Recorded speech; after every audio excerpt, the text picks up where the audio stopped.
नमस्कार, स्वागत है आप सभी का डीडी न्यूज पर। आप देख रहे हैं मिड डे प्राइम। मैं हूं ऋतु वर्मा। अगले 1 घंटे में हम बात करेंगे ब्रिटेन के प्रधानमंत्री कीर स्टारमर की भारत यात्रा ने दोनों देशों के संबंधों को दी नई ऊर्जा। पीएम स्टारमर और प्रधानमंत्री मोदी के बीच हुई द्विपक्षीय वार्ता में व्यापार और निवेश, तकनीकी समन्वय, रक्षा सहयोग, जलवायु परिवर्तन से निपटने के लिए साझा प्रयास पर चर्चा हुई। अब से थोड़ी ही देर में दोनों ही प्रधानमंत्री मुंबई के जियो वर्ल्ड सेंटर में सीईओ फोरम में भाग लेंगे। इसके बाद दोनों प्रधानमंत्री ग्लोबल फिनटेक फेस्ट के 6ठे संस्करण में शामिल होंगे और संबोधित करेंगे। इस खबर पर रहेगी हमारी पूरी नजर। इन खबरों के साथ ही होगी बात बिहार चुनाव की और हमास इजराइल शांति समझौते के पहले चरण पर भी जो सहमति हुई है उस पर भी होगी चर्चा। लेकिन सबसे पहले शुरुआत करेंगे अभी तक की हेडलाइंस के साथ। भारत ब्रिटेन के बीच रिश्ते नई मजबूती की ओर। प्रधानमंत्री नरेंद्र मोदी और ब्रिटिश पीएम कीर स्टारमर के बीच हुई वार्ता। विजन 2035 के विभिन्न पहलुओं पर की चर्चा। प्रधानमंत्री नरेंद्र मोदी ने भारत यूके व्यापार समझौते को बताया ऐतिहासिक। कहा, वैश्विक अस्थिरता के दौर में दोनों देशों की साझेदारी वैश्विक स्थिरता और आर्थिक प्रगति का बनी आधार। कीर स्टारमर ने कहा, भारत की विकास यात्रा में ब्रिटेन अहम साझेदार। भारत ऑस्ट्रेलिया के बीच कई रक्षा समझौते। रक्षा मंत्री राजनाथ सिंह ने कैनबरा में अपने ऑस्ट्रेलियाई समकक्ष के साथ की प्रतिनिधिमंडल स्तर की वार्ता। द्विपक्षीय संबंधों की प्रगाढ़ता पर दिया जोर।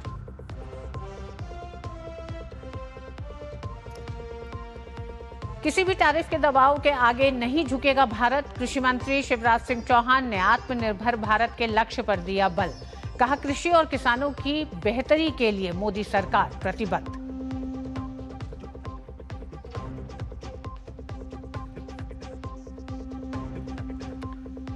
गाजा में शांति का रास्ता हुआ साफ। अमेरिकी राष्ट्रपति ट्रंप ने की इजराइल हमास के बीच पहले चरण के शांति समझौते की घोषणा। सभी बंधकों को रिहा करेगा हमास। इजराइल भी कैदियों को करेगा रिहा। पीएम मोदी ने समझौते पर जताई खुशी।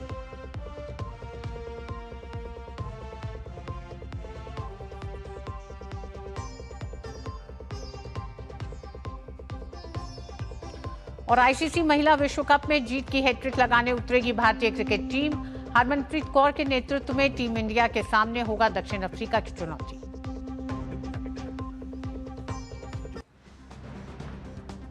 और भारत के दौरे पर ब्रिटेन के प्रधानमंत्री कीर स्टारमर की आज प्रधानमंत्री नरेंद्र मोदी ने मुंबई के राजभवन में स्वागत किया। इस दौरान दोनों नेताओं के आपसी रिश्तों में गर्मजोशी देखी गई।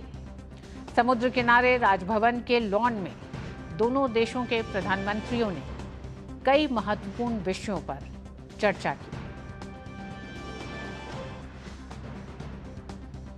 ब्रिटेन के प्रधानमंत्री कल 2 दिन की भारत यात्रा पर मुंबई में हैं।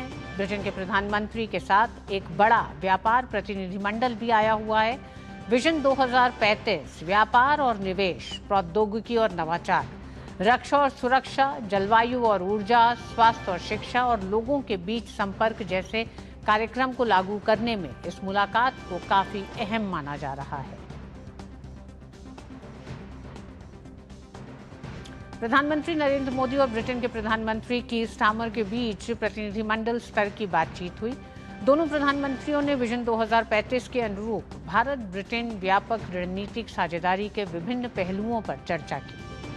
विजन 2035, व्यापार और निवेश, प्रौद्योगिकी और नवाचार, रक्षा और सुरक्षा, जलवायु और ऊर्जा, स्वास्थ्य और शिक्षा और लोगों के बीच संपर्क जैसे कार्यक्रमों को लागू करने का केंद्रित और 10 वर्ष की समयबद्ध रूपरेखा प्रस्तुत करता है। प्रतिनिधिमंडल स्तर की बातचीत के बाद संयुक्त प्रेस वक्तव्य में प्रधानमंत्री नरेंद्र मोदी ने कहा कि मौजूदा वैश्विक अस्थिरता के दौर में भारत और ब्रिटेन के बीच बढ़ती साझेदारी वैश्विक स्थिरता और आर्थिक प्रगति का एक महत्वपूर्ण आधार बन रही है। उन्होंने बताया कि हिंद प्रशांत क्षेत्र और पश्चिमी एशिया में शांति और स्थिरता और यूक्रेन में चल रहे संघर्ष पर भी विचारों को साझा किया गया।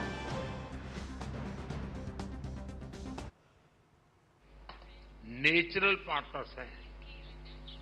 हमारे संबंधों की नींव में डेमोक्रेसी, फ्रीडम और रूल ऑफ लॉ जैसे मूल्यों में साझा विश्वास है। मौजूदा वैश्विक अस्थिरता के दौर में भारत और यूके के बीच ये बढ़ती हुई साझेदारी ग्लोबल स्टेबिलिटी और आर्थिक प्रगति का एक महत्वपूर्ण आधार बनी रही है। आज की बैठक में हमने इंडो पैसिफिक, वेस्ट एशिया में शांति और स्थिरता और यूक्रेन में चल रहे संघर्ष पर भी विचार साझा किए। यूक्रेन कॉन्फ्लिक्ट और गाजा के मुद्दे पर भारत डायलॉग और डिप्लोमेसी से शांति की बहाली के सभी प्रयासों का समर्थन करता है।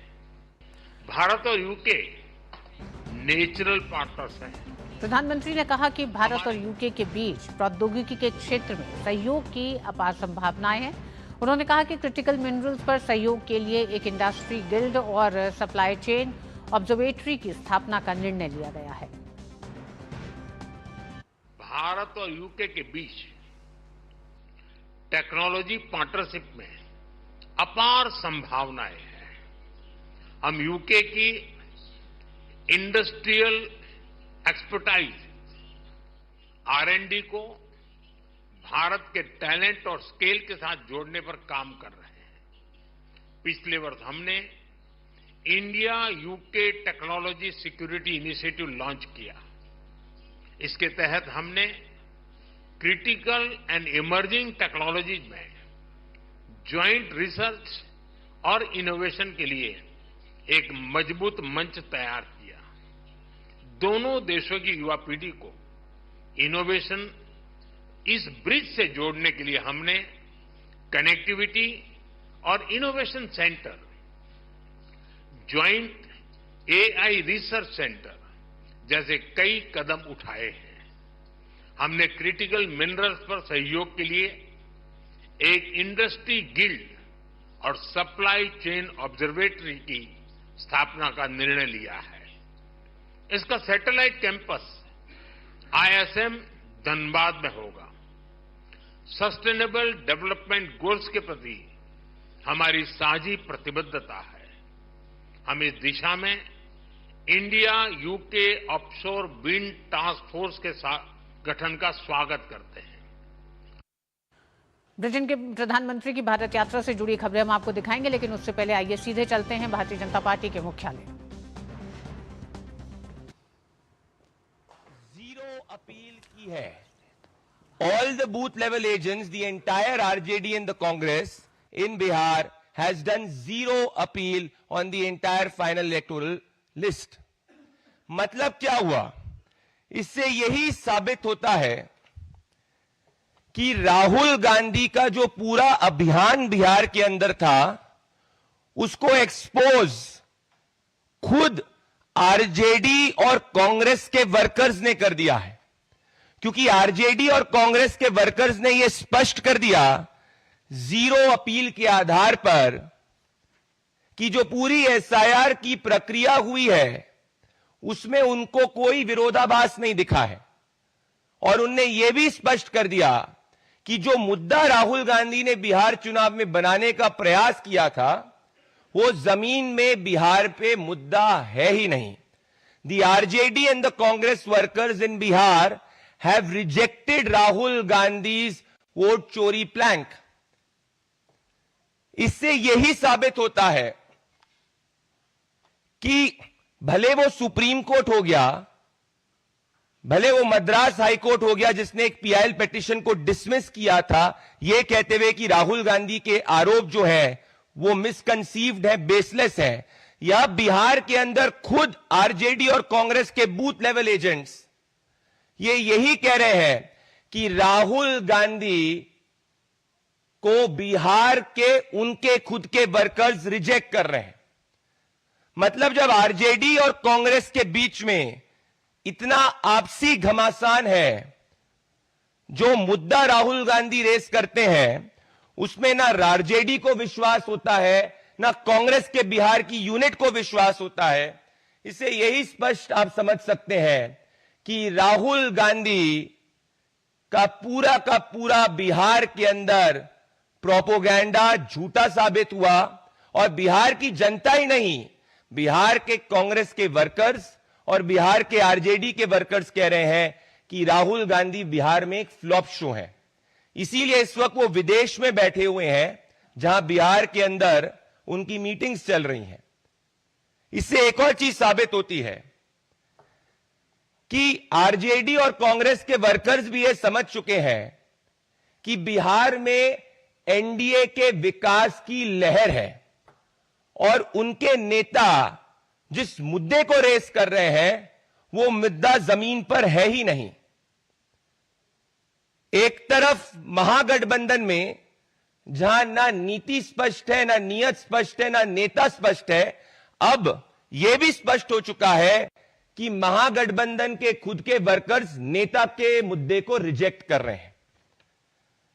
आज राहुल गांधी को सार्वजनिक रूप से बिहार की जनता से माफी मांगनी चाहिए, क्योंकि राहुल गांधी ने एसआईआर के विरोध के आड़ में घुसपैठियों को संरक्षण देने के दबाव में उन्होंने बिहार के गरीब जनता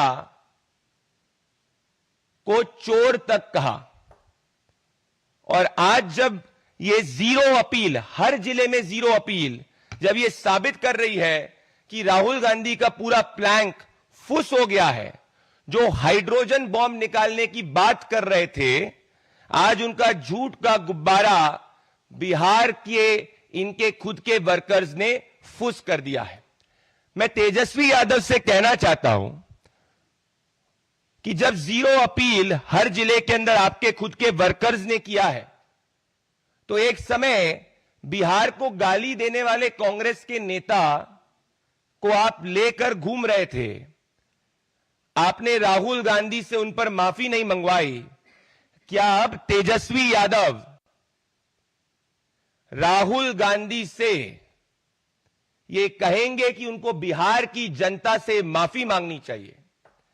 क्योंकि एसआईआर के बहाने घुसपैठियों को संरक्षण देने के दबाव में उन्होंने बिहार के जनता के विजडम पर सवाल उठाया। आज हम ये भी पूछना चाहते हैं कि आप सभी बिहार में घूम रहे हैं ग्राउंड पे, आज आपको कोई एग्जिट पोल की जरूरत नहीं है। आज जो ये सूची सामने आई है, आरजेडी और कांग्रेस के खुद के वर्कर्स ये साबित कर रहे हैं कि बिहार के अंदर एनडीए की सरकार बनने वाली है।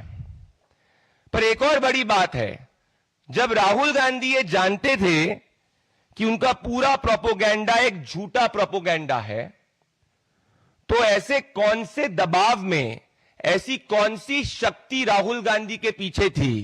क्या वो एक विदेशी रिमोट कंट्रोल था जिसके आधार पर राहुल गांधी बिहार की गरीब जनता को वोट चोरी का उन पर आरोप लगा रहे थे? आज राहुल गांधी को बिहार की जनता से माफी मांगनी चाहिए। एक विडंबना देखिए, एक तरफ तेलंगाना में इनके खुद के लोग फर्जी वोटर आईडी बांटने का इनका रैकेट सामने आता है, उनको राहुल गांधी संरक्षण देते हैं, और बिहार के अंदर इन्हीं की खुद की यूनिट राहुल गांधी को एक्सपोज करती है। जहां एक तरफ बिहार में आरजेडी और कांग्रेस के बीच में महा लड़ाई चल रही है, दोनों एक दूसरे की टांग खींचने के लिए आतुर हैं, और अब इनके वर्कर्स इनके नेता को रिजेक्ट कर रहे हैं। इससे आप समझ सकते हैं बिहार का मूड एनडीए के विकास के साथ में है। वो 2N प्रधानमंत्री नरेंद्र मोदी जी और नीतीश कुमार जी के विकास के साथ में है। आज हमारे 3 स्पेसिफिक सवाल राहुल गांधी और तेजस्वी यादव से हैं। पहला, क्या राहुल गांधी सार्वजनिक रूप से बिहार की जनता से माफी मांगेंगे? क्योंकि उनको तमाम अलग अलग इंस्टेंसेस के ऊपर इलेक्शन कमीशन ने जब बिहार के अंदर बुलाया था, तब भी वो अपने आरोपों को साबित करने के लिए नहीं पहुंचे। अब जब उनके खुद के वर्कर्स उनको रिजेक्ट कर चुके हैं, उनके पूरे के पूरे पोल प्लान को रिजेक्ट कर चुके हैं, तो क्या आज राहुल गांधी बिहार की जनता से माफी मांगेंगे? अगर वो माफी नहीं मांगेंगे तो आप ये समझ सकते हैं कि आरजेडी और कांग्रेस का मूल भाव बिहार विरोधी है। दूसरा, तेजस्वी यादव से हम पूछना चाहते हैं कि जब आपके खुद के वर्कर्स ये कह रहे हैं कि जीरो अपील साबित हुई है, मतलब एसआईआर के पूरे प्रोसेस के बाद में आपके ग्राउंड लेवल कार्यकर्ता को कोई भी दिक्कत नहीं सामने आई है, पूरा process has been free, fair and transparent, तो क्या आज वो मानेंगे कि जिस राहुल गांधी का आप ड्राइवर बने थे, जिस राहुल गांधी की आपने गाड़ी पूरे बिहार के अंदर चलाई थी, आज उस राहुल गांधी ने जब बिहार का अपमान किया है और बिहार के सामने झूठ बोला है, तो क्या तेजस्वी यादव राहुल गांधी से कहेंगे कि उनको माफी मांगनी चाहिए? अगर ये ऐसा नहीं करते हैं तो बिहार की जनता के सामने और देश के सामने राहुल गांधी और तेजस्वी यादव का पूरा गठबंधन बिहार विरोधी साबित होगा। This proves that the entire plan of Rahul Gandhi was nothing but full of falsehood and deceit. SIR के बहाने राहुल गांधी इस देश के लोकतांत्रिक प्रोसेस के ऊपर हमला कर रहे थे, जो हम पहले से कहते आ रहे हैं। हम बिहार की जनता के साथ खड़े हैं, राहुल गांधी घुसपैठियों के साथ खड़े हैं। अगर 24 घंटे के अंदर ये सार्वजनिक रूप से माफी नहीं मांगते तो आप समझ जाएंगे कि इनकी नीति और नीयत बिहार विरोधी है। एक और मुद्दा हम आपके सामने रेस करना चाहते हैं। आपने देखा होगा कि इस देश के पूर्व में गृह मंत्री पी चिदम्बरम जी ने एक इंटरव्यू के अंदर यह कहा था कि उनके ऊपर एक्सटर्नल प्रेशर था, जिसकी वजह से 26/11 आतंकवादी हमले में कांग्रेस की सरकार ने पाकिस्तान पे हमला नहीं किया। मैं आपको कुछ सुनाना चाहता हूं।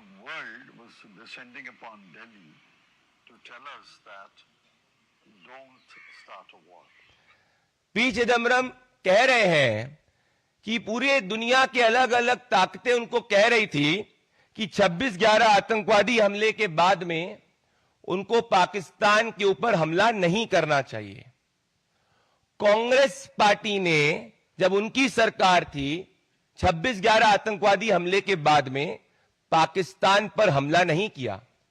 पी चिदम्बरम कहते हैं कि उनकी निजी राय थी ऐसा करना है, परंतु उसके बाद अभी हमला नहीं होता है। यह किताब है चॉइसेस, जो यूपीए सरकार के अंदर फॉरेन सेक्रेटरी रहे शिवशंकर मेनन ने लिखी है।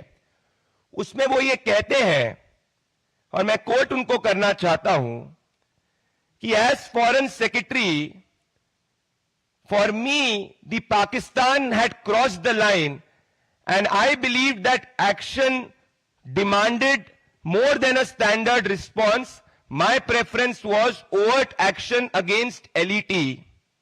Even Pranab Mukherjee seemed to agree with me and spoke publicly of all the options. मतलब यूपीए सरकार के फॉरेन सेक्रेटरी चाहते थे कि 26/11 आतंकवादी हमले में पाकिस्तान को मुंहतोड़ जवाब दिया जाए। प्रणब मुखर्जी चाहते थे मुंहतोड़ जवाब दिया जाए। पी चिदम्बरम चाहते थे मुंहतोड़ जवाब दिया जाए। उसके बावजूद अगर जवाब नहीं दिया, इससे यही स्पष्ट होता है कि क्या सोनिया गांधी और गांधी वाड्रा परिवार ने पर्सनली इंटरवीन किया और यह इंश्योर किया कि जब हमारी सेनाएं पूरी तरीके से तैयार थी तो पाकिस्तान पे 26/11 आतंकवादी हमले के बाद में हिंदुस्तान को अटैक नहीं करना चाहिए। Was it the vote bank politics of Sonia Gandhi which compelled her to veto the decision which was unanimously taken or which was agreed upon by then Home Minister, Foreign Secretary and also Pranab Mukherjee. In fact, उस वक्त फाली हमी major if पूरी तरीके से तैयार था, यह भी सार्वजनिक रूप से आ चुका है। तो हम पूछना चाहते हैं सोनिया गांधी जी से सवाल कि क्या उन्होंने 26/11 आतंकवादी हमले के बाद में पाकिस्तान पे हमला नहीं करने का फैसला लिया? Did she supersede? Because it was said that Sonia Gandhi and UPA was more powerful than Prime Minister. So did she supersede? क्या उन्होंने पर्सनली इंटरवीन किया और ये इंश्योर किया कि 26/11 आतंकवादी हमले के बाद में भारत पाकिस्तान के ऊपर हमला ना करे?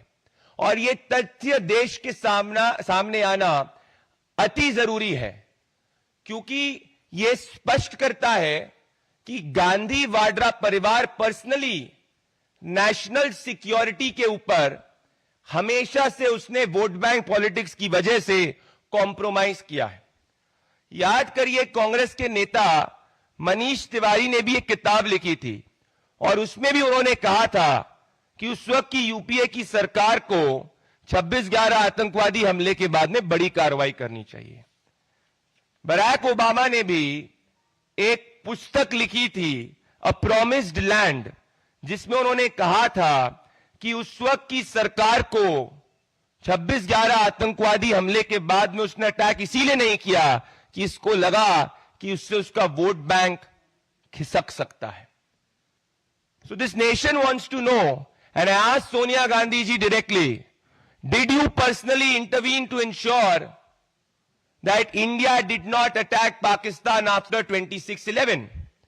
क्योंकि ठीक उसके एक साल बाद में जुलाई 16, 2009 को शर्मल शेख में जब एक जॉइंट स्टेटमेंट भारत और पाकिस्तान रिलीज करता है, तो हम हमारी नेशनल सिक्योरिटी से कॉम्प्रोमाइज करके बलूचिस्तान की बात करते हैं।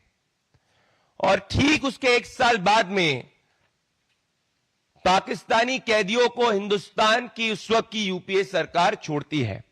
और आप सभी ने हाफिज सईद का वो वीडियो भी देखा था, जिसमें हाफिज सईद ये सार्वजनिक रूप से, आतंकवादी हाफिज सईद ये सार्वजनिक रूप से कह रहा है कि उसके कांग्रेस के साथ में गुफ्तगू होती थी।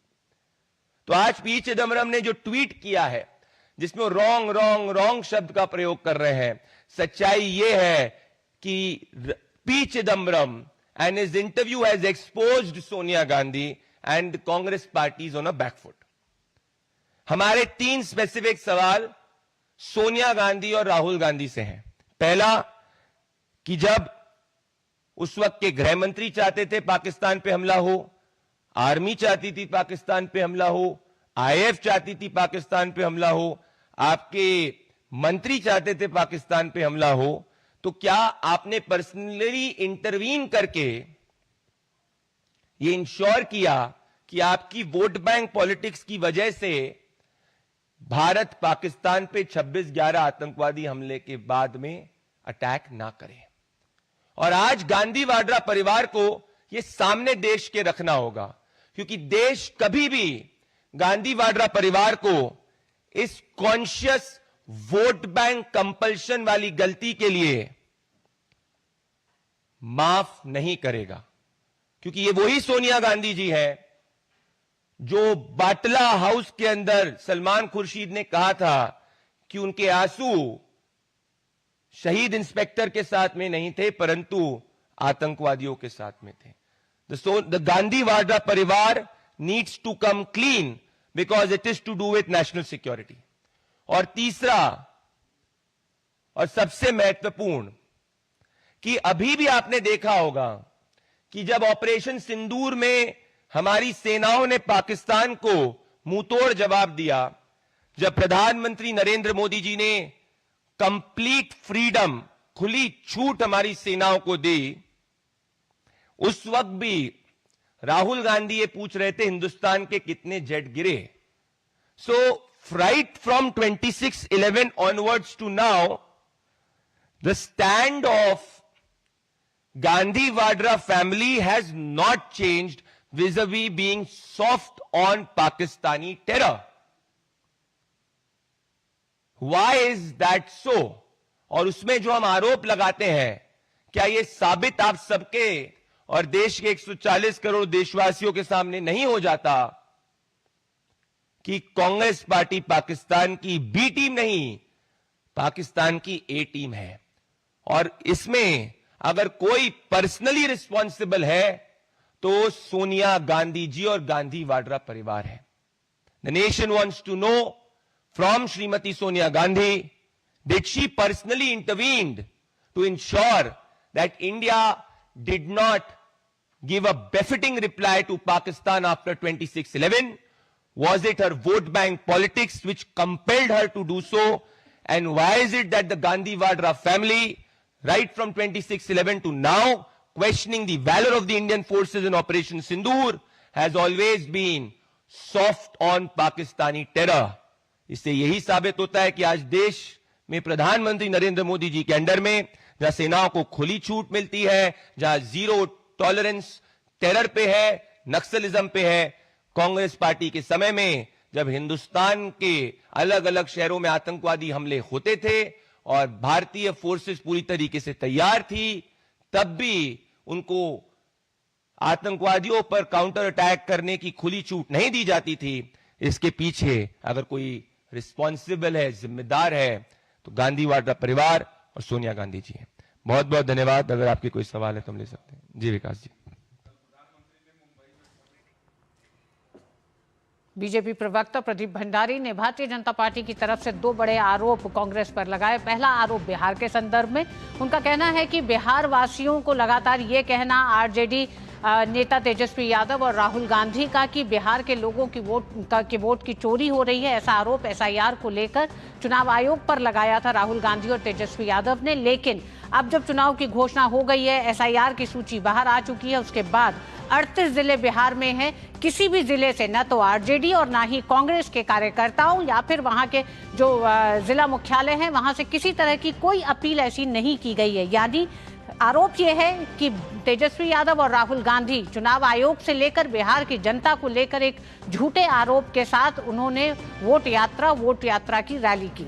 इसके साथ दूसरा बड़ा आरोप 26 से 11 के मुंबई हमले को लेकर लगाया। उनका कहना है कि पाकिस्तान 26 से 11 के हमले में शामिल था।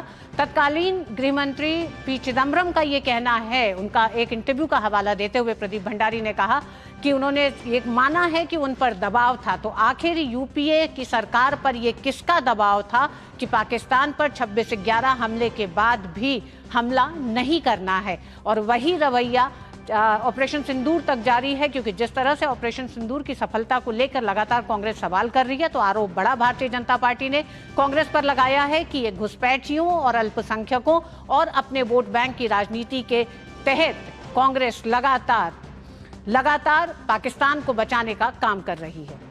और आइए एक बार फिर वापस रुख करेंगे। प्रधानमंत्री नरेंद्र मोदी और प्रधानमंत्री की स्टामर के बीच द्विपक्षीय बातचीत हुई और इस बातचीत के बाद ज्वाइंट स्टेटमेंट में प्रधानमंत्री नरेंद्र मोदी ने ब्रिटेन के 9 विश्वविद्यालयों के भारत में परिसर खोले जाने पर खुशी व्यक्त की। उन्होंने रक्षा क्षेत्र में दोनों देशों के बीच बढ़ते सहयोग का भी जिक्र किया और कहा कि दोनों देशों के रक्षा उद्योगों को जोड़ा जा रहा है। हमारे बीच रक्षा सहयोग भी बढ़ा है। हम डिफेंस को प्रोडक्शन की ओर बढ़ रहे हैं। दोनों देशों की डिफेंस इंडस्ट्रीज को जोड़ रहे हैं। रक्षा सहयोग को एक कदम आगे बढ़ाते हुए हमने मिलिट्री ट्रेनिंग में सहयोग पर समझौता किया है। इसके तहत भारतीय वायुसेना के फ्लाइंग इंस्ट्रक्टर्स यूके की रॉयल एयरफोर्स में ट्रेनर्स के रूप में कार्य करेंगे।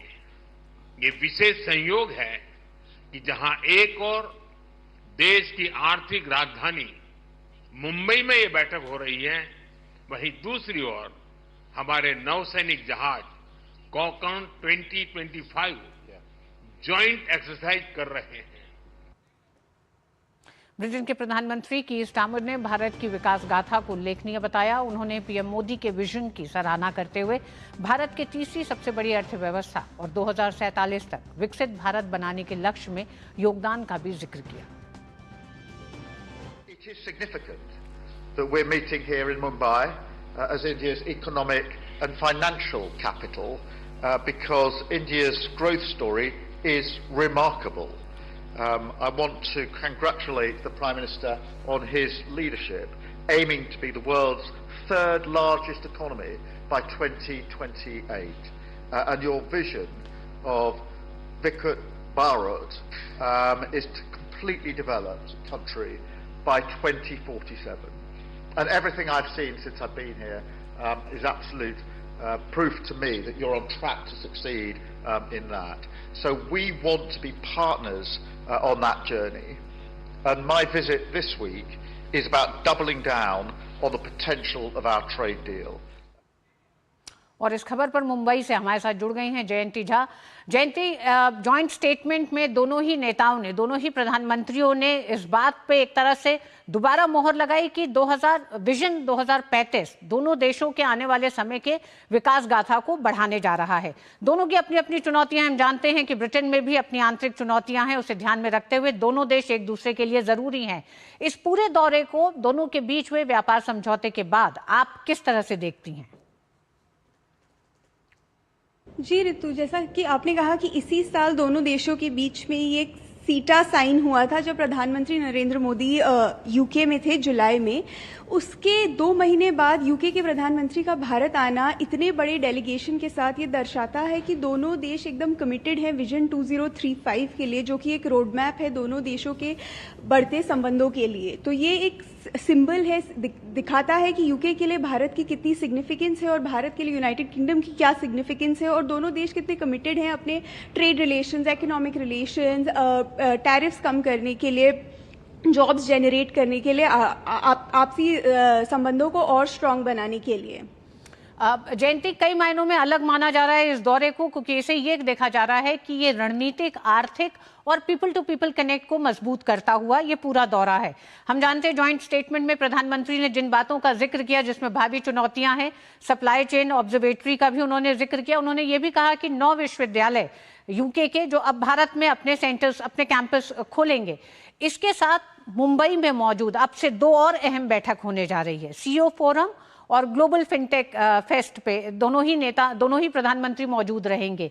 ये किस तरह से दोनों ही देशों की इंडस्ट्रीज को, उद्योग जगत को एक नया बूस्ट दे रही है?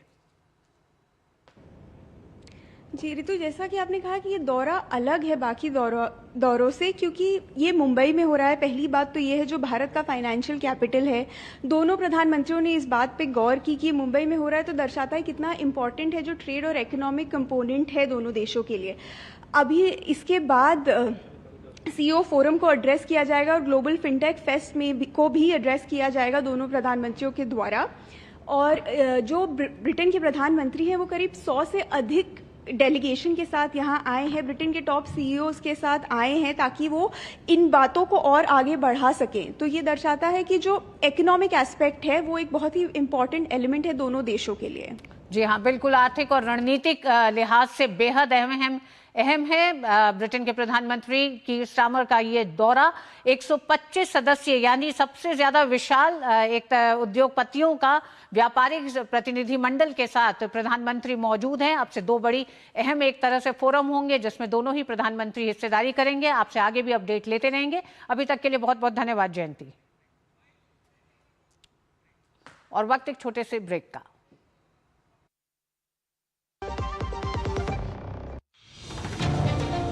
उत्तर गुजरात, परंपरा और प्रगति का संगम। प्रधानमंत्री श्री नरेंद्र मोदी जी के विकसित भारत एट 2047 के संकल्प को सिद्ध करने के लिए मुख्यमंत्री श्री भूपेंद्र भाई पटेल के विकसित गुजरात एट 2047 के मिशन को गति देने के लिए उत्तर गुजरात की धरती को ज्यादा उन्नत बनाने के लिए 9 और 10 अक्टूबर को मेहसाणा में आयोजित की जा रही हैं वाइब्रेंट गुजरात रीजनल कॉन्फ्रेंसेस। ये कॉन्फ्रेंसेस अपने साथ लेकर आएंगी कृषि और डेयरी उद्योग के लिए नई तकनीक, ग्रीन एनर्जी और इनोवेशन के लिए वैश्विक भागीदारी, युवाओं के लिए स्टार्टअप के अनेक अवसर, यानी कि इन्वेस्टमेंट आएगा, उद्योग बढ़ेंगे और रोजगार के नए द्वार खुलेंगे। उत्तर गुजरात की क्षमता को वैश्विक संभावनाओं के साथ जोड़ने का अवसर, मतलब कि वाइब्रेंट गुजरात रीजनल कॉन्फ्रेंसेस।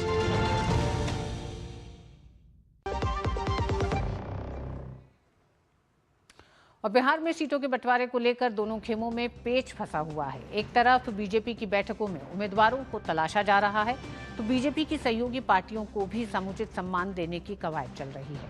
वहीं महागठबंधन के घटक दल भी अपनी अपनी दावेदारी को लेकर जोर आजमाइश कर रहे हैं। महागठबंधन में मुकेश साहनी को लेकर विमर्श जोर शोर से चल रहा है।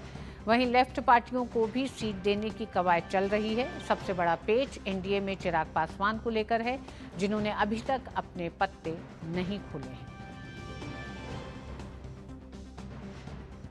बिहार में विधानसभा चुनाव की घोषणा के बाद जहां जदयू और बीजेपी के बीच सीटों पर सहमति बन चुकी है, वहीं लोजपा रामविलास ने अपना पत्ता नहीं खोला है। इसी बीच चिराग पासवान ने पार्टी की एक आपातकालीन बैठक बुलाई। बैठक की अध्यक्षता पार्टी के सांसद और चुनाव प्रभारी अरुण भारती ने की। इस बैठक में पार्टी के सभी प्रमुख पदाधिकारी, सांसद, पूर्व विधायक और जिला इकाइयों के प्रतिनिधि शामिल हुए। बैठक के बाद पार्टी नेता राजू तिवारी ने कहा कि सीटों के बंटवारे को लेकर सर्वसम्मति से हमारे राष्ट्रीय अध्यक्ष चिराग पासवान को निर्णय लेने की जिम्मेदारी सौंप दी है। राष्ट्रीय अध्यक्ष चिराग पासवान अंतिम निर्णय लेंगे। चुनाव प्रभारी आदरणीय अरुण भारती जी की अध्यक्षता में बैठक बुलाई गई, जिसमें हमारे बिहार के सभी प्रकोष्ठ के अध्यक्ष, उपाध्यक्ष और हमारे सभी राष्ट्रीय भी पदाधिकारी, बहुत सारे हमारे महत्वपूर्ण साथी आज इस बैठक में शामिल हुए और हम लोगों ने सर्वसम्मति से अभी जो आगे सीटों पे बात हो रही है, जो भी कुछ निर्णय के लिए हम लोग ने राष्ट्रीय अध्यक्ष जी को ऊपर सब कुछ सौंप दिया है कि अंतिम निर्णय राष्ट्रीय अध्यक्ष जी लेंगे, वही पार्टी के सभी एक एक कार्यकर्ताओं को मान्य होगा। एनडीए में सीटों के बंटवारे को लेकर लोजपा रामविलास अध्यक्ष और केंद्रीय मंत्री चिराग पासवान ने कहा कि सीटों पर बातचीत चल रही है।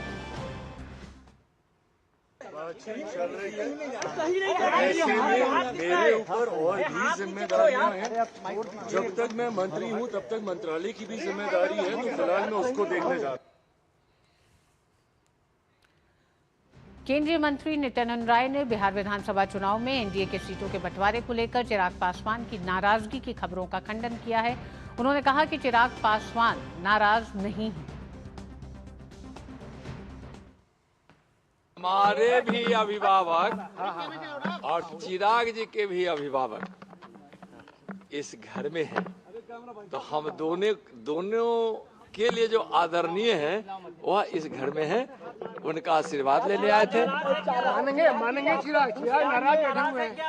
कौन कह दिया आपको कि चिराग नाराज है?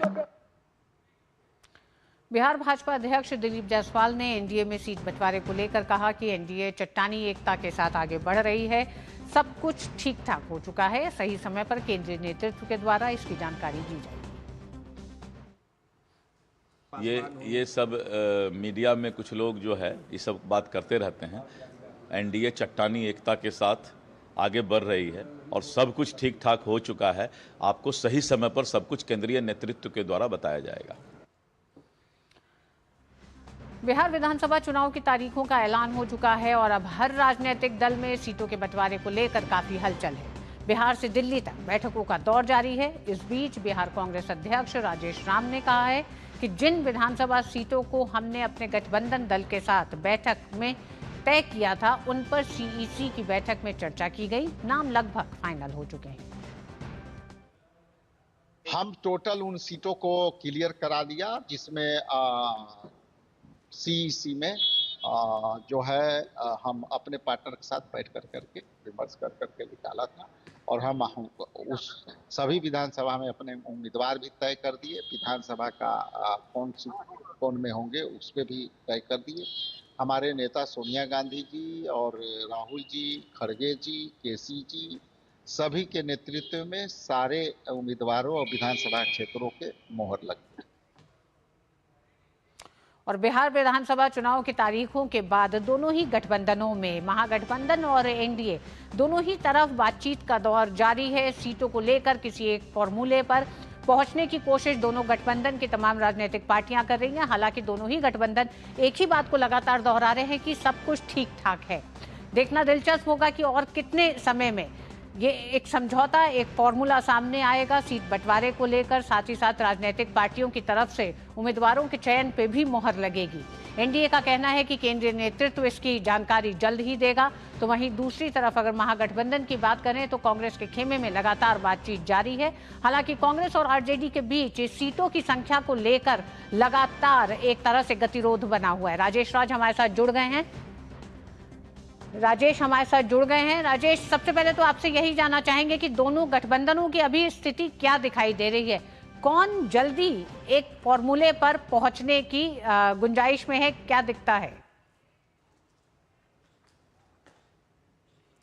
देखिए, जो मेरे सूत्र बताते हैं ऋतु, उस सूत्र के मुताबिक आरजेडी, कांग्रेस, मुकेश सहनी या फिर जो लेफ्ट पार्टियां हैं, इनके बीच बातचीत जो है वो लगभग आखिरी दौर में है।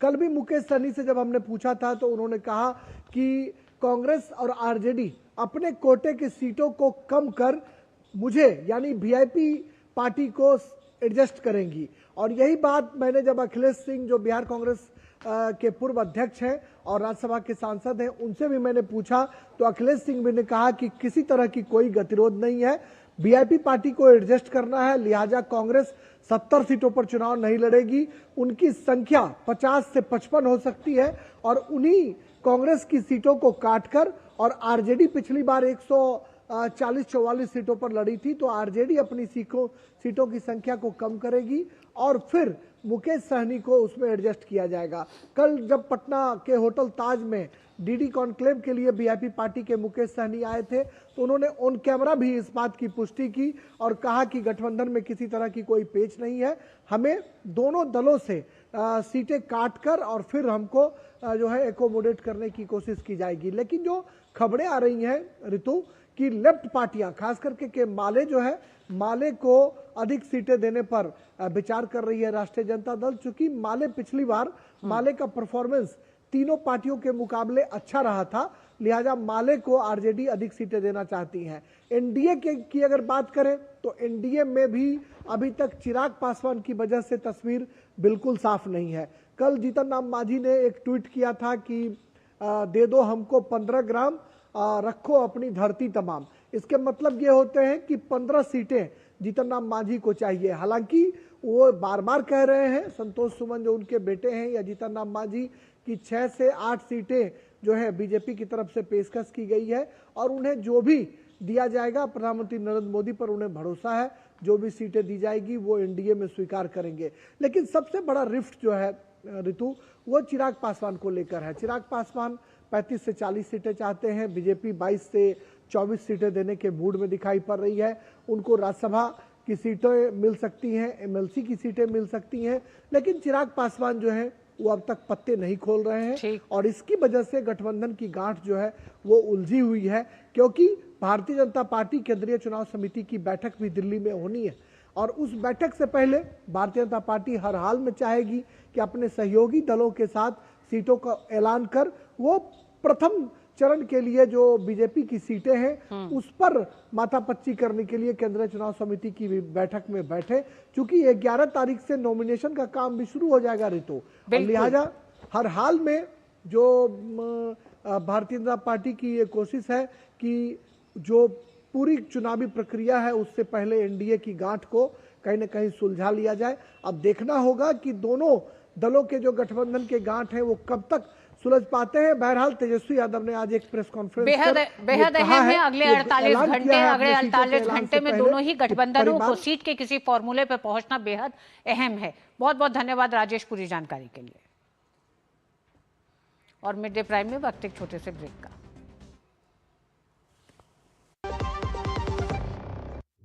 उत्तर प्रदेश की सभी शिक्षकों को मिला है आरोग्य का सबसे बड़ा उपहार।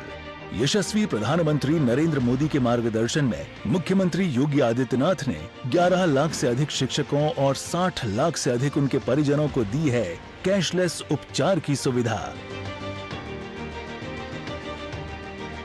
प्राथमिक एवं उच्च प्राथमिक विद्यालयों के शिक्षक, अशासकीय सहायता प्राप्त विद्यालय एवं महाविद्यालयों के शिक्षक, स्ववित्त पोषित विद्यालय और महाविद्यालयों के शिक्षकों के साथ ही शिक्षा मित्र, अनुदेशक, रसोइया और उनके परिवारों को मिलेगा निःशुल्क उपचार का लाभ। देश का भविष्य गढ़ने वाले 81 शिक्षकों को मुख्यमंत्री शिक्षक सम्मान एवं शिक्षा मित्रों और अनुदेशकों का मानदेय बढ़ाने के उद्देश्य से किया गया है एक उच्च स्तरीय कमेटी का गठन। गुरुजनों का सम्मान, सशक्त राष्ट्र की पहचान, काम दमदार, डबल इंजन सरकार। और गाजा में शांति का रास्ता साफ हो गया है। इजराइल हमास के बीच पहले चरण का शांति समझौता हो गया है। इसका मतलब है कि सभी बंधकों को बहुत जल्द रिहा कर दिया जाएगा और इजराइल एक मजबूत और शांति की दिशा में पहला कदम उठाते हुए अपनी सेना को सहमत रेखा पर वापस बुलाएगा। राष्ट्रपति ट्रंप ने अपने social media platform truth social पर इसकी घोषणा करते हुए इसे शांति की दिशा में ऐतिहासिक कदम बताया। उन्होंने कहा कि दोनों पक्षों ने उनके शांति प्रस्ताव के पहले चरण पर हस्ताक्षर कर दिए हैं। इस चरण के तहत सभी बंधकों की रिहाई और गाजा से इजरायली सेनाओं की एक तय समय सीमा तक चरणबद्ध वापसी का प्रावधान है। इजरायली प्रधानमंत्री बेंजामिन नेतन्याहू ने कहा कि ये इजराइल के लिए एक महान दिन है और हम अपने सभी बंधकों को घर लाएंगे। उन्होंने ट्रंप प्रशासन और अमेरिकी टीम का आभार जताते हुए कहा कि ये कदम क्षेत्र में स्थायी शांति का मार्ग प्रशस्त करेगा। कतर के विदेश मंत्रालय ने भी पुष्टि की है कि पहले चरण में युद्ध विराम, बंधकों की रिहाई और मानवीय सहायता पर सहमति बनी है। दूसरी ओर हमास ने अंतर्राष्ट्रीय पक्षों से ये सुनिश्चित करने की मांग की है कि इजराइल समझौते का पूर्ण पालन करे। इस युद्ध में अब तक 67,000 से अधिक फिलिस्तीनी नागरिक और 400 से अधिक इजरायली सैनिक मारे जा चुके हैं। संघर्ष के 2 वर्ष पूरे होने के बाद ये पहली बार है जब दोनों पक्षों ने औपचारिक रूप से शांति की दिशा में सहमति जताई है। प्रधानमंत्री नरेंद्र मोदी ने गाजा शांति योजना के तहत हुए समझौते की सराहना की। समझौते पर खुशी जताते हुए एक्स संदेश में पीएम मोदी ने कहा, हम राष्ट्रपति ट्रंप की शांति योजना के पहले चरण पर हुए समझौते का स्वागत करते हैं। ये प्रधानमंत्री नेतन्याहू के सशक्त नेतृत्व का भी प्रतीक है। हमें उम्मीद है कि बंधकों की रिहाई और गाजा के लोगों को मानवीय सहायता में वृद्धि से उन्हें राहत मिलेगी और स्थायी शांति का मार्ग प्रशस्त होगा। और इस खबर पर अखिलेश सुमन हमारे साथ जुड़ गए हैं। अखिलेश, सबसे पहले तो यही जानना चाहेंगे, पहले चरण में हम जानते हैं कि बंधकों की रिहाई की जाएगी, लेकिन जिस तरह से ये पूरा शांति समझौता पहले चरण तक पहुंचा है, इसके कितने मजबूत बने रहने की भी उम्मीदें जताई जा रही हैं? देखिए, इसके मजबूत बने रहने की उम्मीद इसलिए है कि पूरी दुनिया इस बात की कामना कर रही है कि ये जो गाजा और इजराइल के हमास और इजराइल के बीच का जो संघर्ष है वो पूरी दुनिया की अर्थव्यवस्था को प्रभावित कर रहा था। पूरा मिडिल ईस्ट, जिसको माना जाता है कि एनर्जी का मेजर एक्सपोर्टर है पूरी दुनिया में, और उसको वो प्रभावित हो रहा था और उसके चलते पूरा सप्लाई चेन पर एक बहुत ही संकट की स्थिति बनी हुई थी।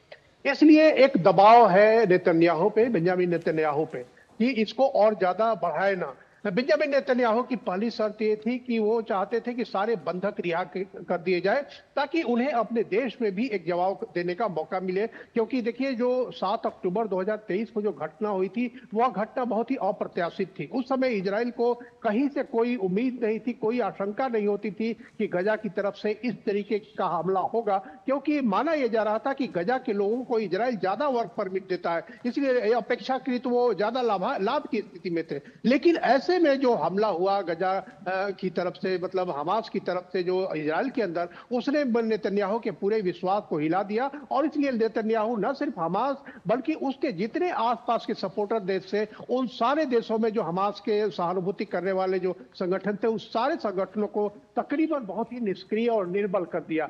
ऐसी स्थिति में नेतन्याहू के सामने जो लक्ष्य था वो लक्ष्य तकरीबन पूरा होता नजर आ रहा है। दूसरी तरफ डोनाल्ड ट्रंप, जिन्होंने अपने आप को शांति के दूत में स्थापित करने की कोशिश की है, उनका एक पर्सनल एम्बिशन भी नोबेल प्राइज का है, पीस प्राइज का है, तो उनकी तरफ से भी दबाव अब रहेगा नेतन्याहू पे कि और ज्यादा कुछ न करे। अब तीसरी तरफ हमास की तरफ की बात है, तो हमास कोई और ज्यादा प्रोवोकेशन न करे, इसके लिए भी अरब और जो इस्लामिक देश है वो हमास पे दबाव बनाए रखेंगे। क्योंकि देखिए, हमास का एक जो बड़ा समर्थक था ईरान पे अमेरिका ने हमले करके उसके जो पूरे न्यूक्लियर न्यूक्लियर जो इंस्टेब्लिशमेंट है उसको नष्ट करने का जो दावा भी किया है, और निश्चित तौर पे उससे क्षति तो पहुंची है ईरान को। इसलिए ईरान आगे आने वाले दिनों में हमास को कोई सपोर्ट करेगा, इस बात की संभावना कम नजर आती है। उधर लेबनान में हिजबुल्लाह तकरीबन निर्बल हो चुका है, निष्क्रिय की स्थिति में ला दिया गया है। उधर सीरिया में सत्ता परिवर्तन है, इसलिए सीरिया भी किसी तरीके से हमास को समर्थन करने की स्थिति में नहीं है। और उसके बाद जो गजा और इजराइल के बीच में जो एक लाइन, जो संतुलन की लाइन खींची गई है, जिसमें कि इंटरनेशनल फोर्सेज के आने की संभावना है, जिसमें कि कई देशों और हो सकता है संयुक्त राष्ट्र के नेतृत्व में वो पूरे उस लाइन पे डिप्लॉयमेंट हो, ताकि न तो गजा की तरफ से कोई आक्रमण हो इजराइल पे और न इजराइल की तरफ से हो। तो और तीसरी बात, चौथी बात ये कि देखिए, एक जो पूरा जो वहाँ नवनिर्माण करने की जो बात चल रही है, जिसमें कि एक इंडिपेंडेंट वहाँ टेक्नोक्रेट्स का एक ग्रुप बनाया जाएगा, जिसमें कि टोनी ब्लेयर के वहाँ मुख्य प्रशासक आने की उम्मीद है। तो इससे गजा के लोगों को भी एक शांति मिलेगी कि उन्होंने जो क्षति हुई है उस क्षति की पूर्ति हो जाएगी, नया गजा बन पाएगा। इसमें सारे इंटरनेशनल फोर्सेज जो है, तो कई महत्वपूर्ण देश इसमें भाग लेंगे पुनर्निर्माण में।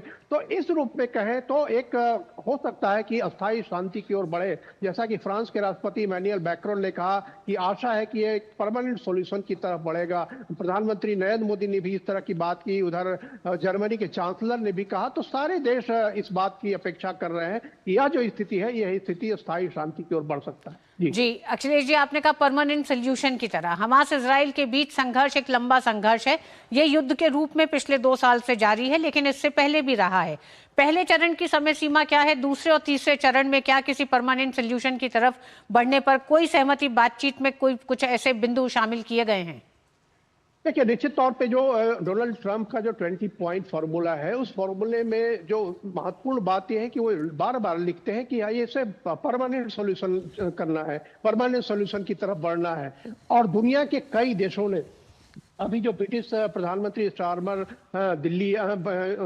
मुंबई में है, प्रधानमंत्री नरेंद्र मोदी के साथ भी उन्होंने बात की है, तो उन्होंने भी कहा था कि एक स्टेट का दर्जा पैलेस्टाइन को दिया जाना चाहिए। भारत पहले से ही पैलेस्टाइन को स्टेट का दर्जा देने का समर्थन कर रहा है। उसके अलावा दुनिया के कई देशों ने समर्थन किया है। तो निश्चित तौर पे एक परमानेंट सॉल्यूशन की तरफ ये बढ़ेगा। और ट्रंप जो है कि सोमवार तक ये पहले चरण की शुरुआत होगी, जब बंधक लौटाए जाएंगे। बंधक लौटाने जाने के बाद जो जीवित बंधक है, उसके बाद जो मृत बंधक है, वो उनके अवशेष जहां जहां मिलेंगे उसमें थोड़ा सा समय लग सकता है, जिसके बारे में नेतन्याहू भी मानते हैं कि उसमें थोड़ा समय लगेगा। इजरायली फोर्सेज ने वापसी की तैयारी शुरू कर दी है, उन्होंने घोषणा कर दिया है। उसके बाद जो है कि जो लाइंस बनाए गए हैं, वो जो रेड लाइंस, 3 लाइंस बनाए गए हैं, green line, orange line, red line. तो रेड लाइन तक आने का मतलब है कि वहां से अब गजा जो है, गजा एक तरफ हो जाएगा, इजराइल दूसरी तरफ हो जाएगा। चूंकि इतनी लंबी लड़ाई गजा के अंदर नहीं हुई है कभी, जो पड़ोसी देश है इजराइल के, उनसे लंबी लड़ाई चली है। लेकिन गजा के अंदर 2 साल तक लंबी लड़ाई चलना एक बहुत ही कह सकते हैं कि बहुत ही नई घटना है। और दुनिया के तमाम देश इस मामले में गोलबंद होते चले जा रहे हैं। वो आदीज भी एक तरीके से आ गए इस चलती लंबी लड़ाई से। और उसके अलावा जो हमास के समर्थक जो समूह है, वो सारे निर्बल हो चुके हैं। लेकिन अंतर्राष्ट्रीय दबाव और परमानेंट सॉल्यूशन की तरफ बढ़ रहा है। तो मुझे लगता है कि ये जैसे ही खत्म होगा पहला चरण, उसके बाद डिसआर्म करने की बात है।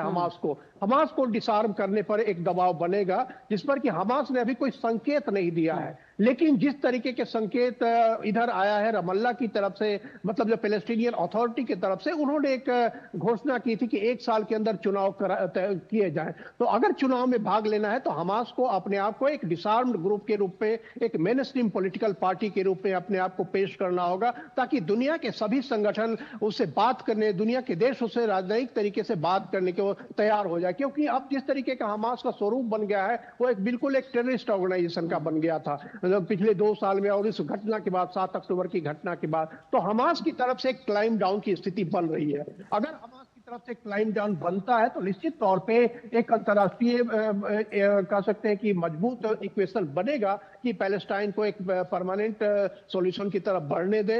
हालांकि इजराइल की तरफ से रेजिस्टेंस होगा। अभी इजराइल के फिनांस मिनिस्टर है, उन्होंने एक घोषणा की है कि वो इस समझौते का समर्थन नहीं करेंगे। इजराइल में कई ग्रुप ऐसे हैं जो नेतन्याहू से भी ज्यादा राइट विंगर उनको माना जाता है, लेकिन सभी अभी सत्ता में संयुक्त सरकार बनाकर काम कर रहे हैं क्योंकि एक संकट की स्थिति है। तो इसके बाद इजराइल की क्या स्थिति होती है यह भी देखने वाली बात है, लेकिन निश्चित तौर पे हमास अगर अपने आप को परिवर्तन की ओर लाता है और इजराइल की जनता भी एक तरीके से कहे कि आज ही जा चुकी है। बिल्कुल अखिलेश जी, परमानेंट सोल्यूशन की तरफ बढ़ने के संकेत जरूर दिए जा रहे हैं, लेकिन ये रास्ता बहुत आसान भी नहीं है। बहुत बहुत धन्यवाद विस्तार से इस पूरे जटिल विषय पर बात करने के लिए अखिलेश जी। और मिड डे प्राइम में आज बस इतना ही। मुझे दीजिए अनुमति। नमस्कार।